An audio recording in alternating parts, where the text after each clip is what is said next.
Reality Maintainer presents How Successful People Think. Chapter 9. Benefit from Shared Thinking. None of us is as smart as all of us. Ken Blanchard. Good thinkers, especially those who are also good leaders, understand the power of shared thinking.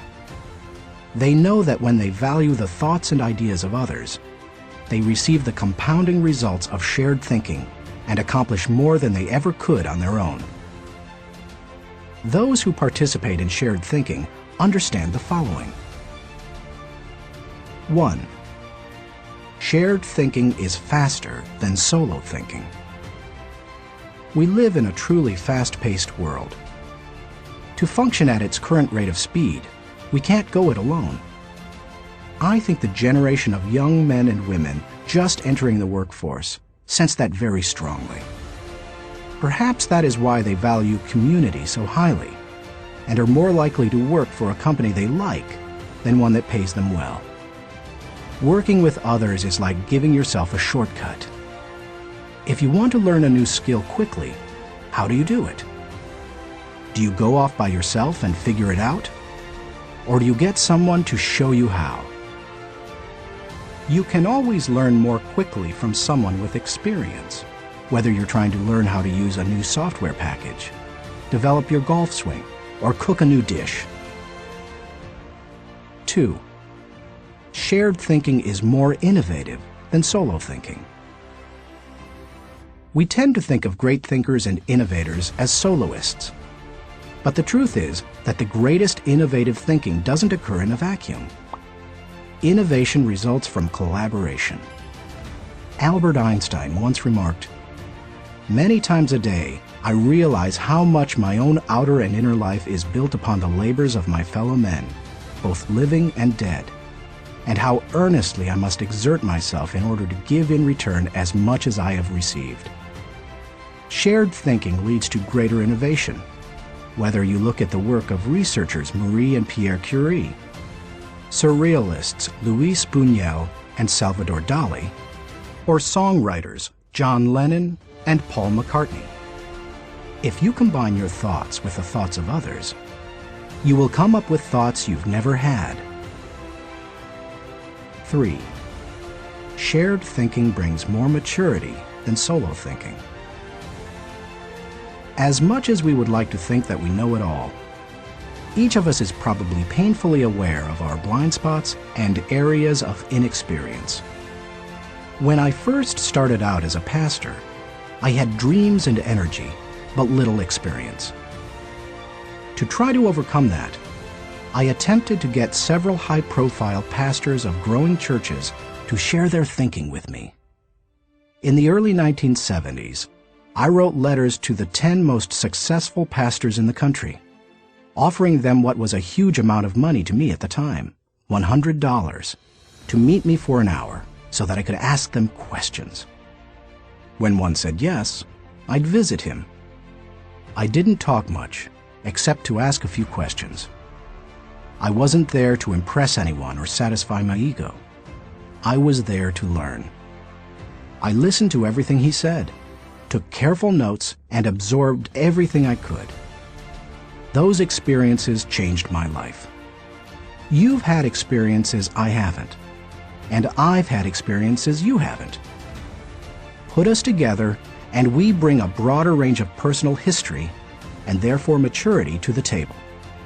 If you don't have the experience you need, hook up with someone who does.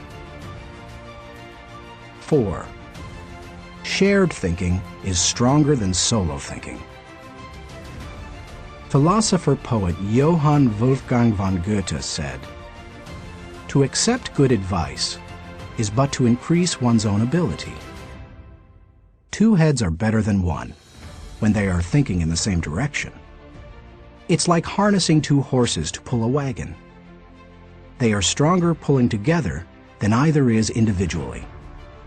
But did you know that when they pull together, they can move more weight than the sum of what they can move individually? A synergy comes from working together. That same kind of energy comes into play when people think together. 5. Shared thinking returns greater value than solo thinking. Because shared thinking is stronger than solo thinking, it's obvious that it yields a higher return. That happens because of the compounding action of shared thinking. But it also offers other benefits. The personal return you receive from shared thinking and experiences can be great. Clarence Francis sums up the benefits in the following observation.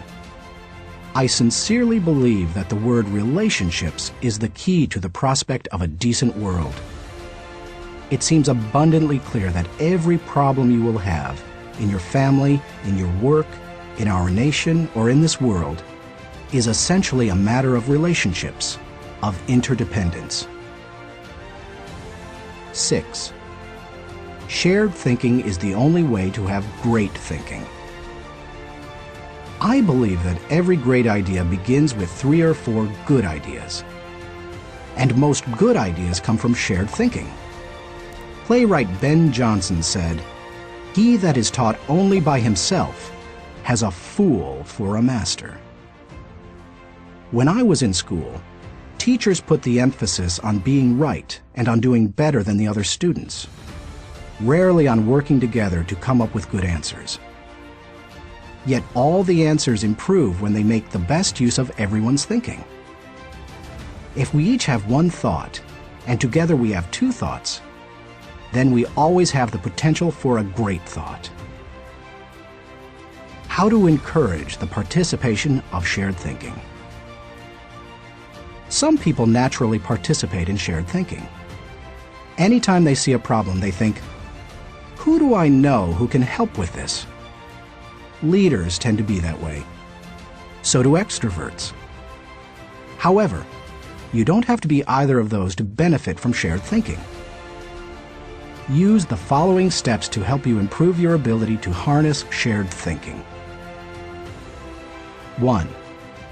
Value the ideas of others. First, believe that the ideas of other people have value.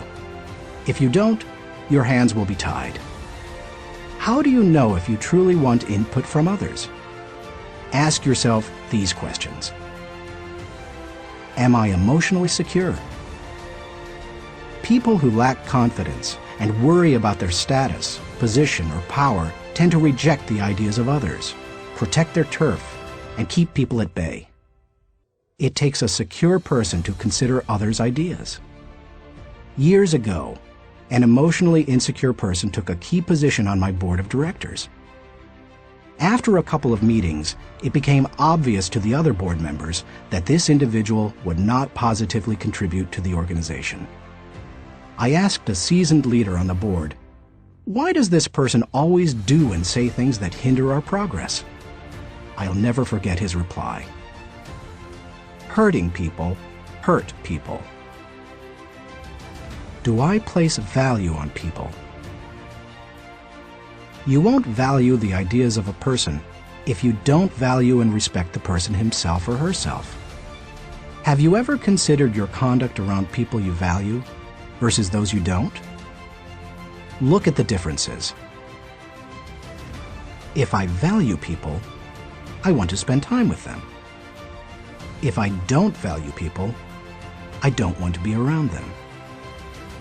If I value people, I listen to them. If I don't value people, I neglect to listen. If I value people, I want to help them. If I don't value people, I don't offer them help. If I value people, I am influenced by them. If I don't value people, I ignore them. If I value people, I respect them. If I don't value people, I am indifferent. Do I value the interactive process? A wonderful synergy often occurs as the result of shared thinking. It can take you places you've never been. Publisher Malcolm Forbes asserted, "Listening to advice often accomplishes far more than heeding it." I must say, I didn't always value shared thinking. For many years, I tended to withdraw when I wanted to develop ideas. Only reluctantly did I work on ideas with others. When a colleague challenged me on this, I started to analyze my hesitancy. I realized that it went back to my college experience. Some days in the classroom, I could tell that a teacher was unprepared to lecture and instead spent the class time asking us to give our uninformed opinions on a subject. Most of the time, the opinions seemed no better than mine. I had come to class so that the professor could teach me. I realized that the process of shared ideas wasn't the problem. It was who was doing the talking. Shared thinking is only as good as the people doing the sharing. Since learning that lesson, I have embraced the interactive process, and now I believe it is one of my strengths. Still, I always think about whom I bring around the table for a shared thinking session. I'll tell you my guidelines for whom I invite later in this chapter. You must open yourself up to the idea of sharing ideas before you will engage in the process of shared thinking. 2. Move from competition to cooperation. Jeffrey J. Fox, author of How to Become CEO, says, "Always be on the lookout for ideas. Be completely indiscriminate as to the source. Get ideas from customers, children, competitors, other industries, or cab drivers. It doesn't matter who thought of an idea." A person who values cooperation desires to complete the ideas of others, not compete with them. If someone asks you to share ideas, focus on helping the team, not getting ahead personally. And if you are the one who brings people together to share their thoughts, praise the idea more than the source of the idea. If the best idea always wins, rather than the person who offered it, then all will share their thoughts with greater enthusiasm. 3. Have an agenda when you meet. I enjoy spending time with certain people, whether we discuss ideas or not. My wife Margaret, my children, my grandchildren, my parents. Though we often do discuss ideas, it doesn't bother me if we don't. We are family.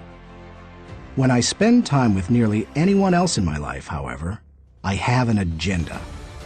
I know what I want to accomplish.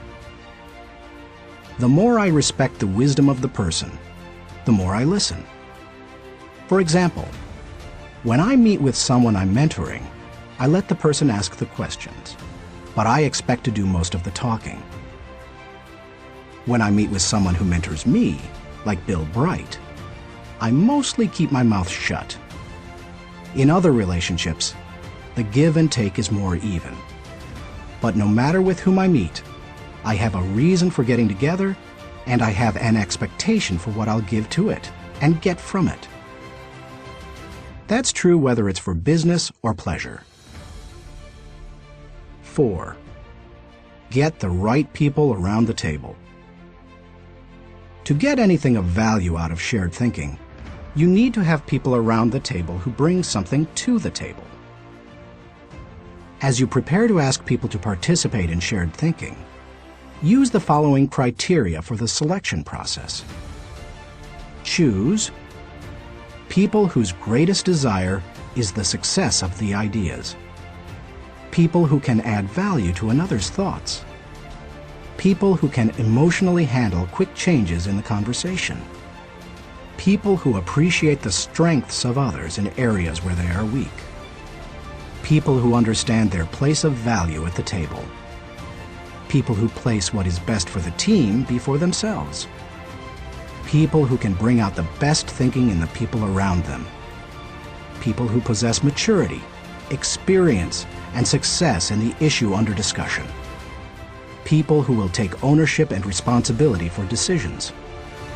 People who will leave the table with a we attitude, not a me attitude. Too often we choose our brainstorming partners based on feelings of friendship or circumstances or convenience. But that doesn't help us to discover and create the ideas of the highest order. Who we invite to the table makes all the difference. 5. Compensate good thinkers and collaborators well. Successful organizations practice shared thinking. If you lead an organization, department, or team, then you can't afford to be without people who are good at shared thinking. As you recruit and hire, look for good thinkers who value others, have experience with the collaborative process, and are emotionally secure. Then, pay them well, and challenge them to use their thinking skills and share their ideas often. Nothing adds value like a lot of good thinkers putting their minds together. No matter what you're trying to accomplish, you can do it better with shared thinking. That is why I spend much of my life teaching leadership. Good leadership helps to put together the right people at the right time for the right purpose so that everybody wins. All it takes is the right people and a willingness to participate in shared thinking. Thinking question. Am I consistently including the heads of others to think over my head and achieve compounding results?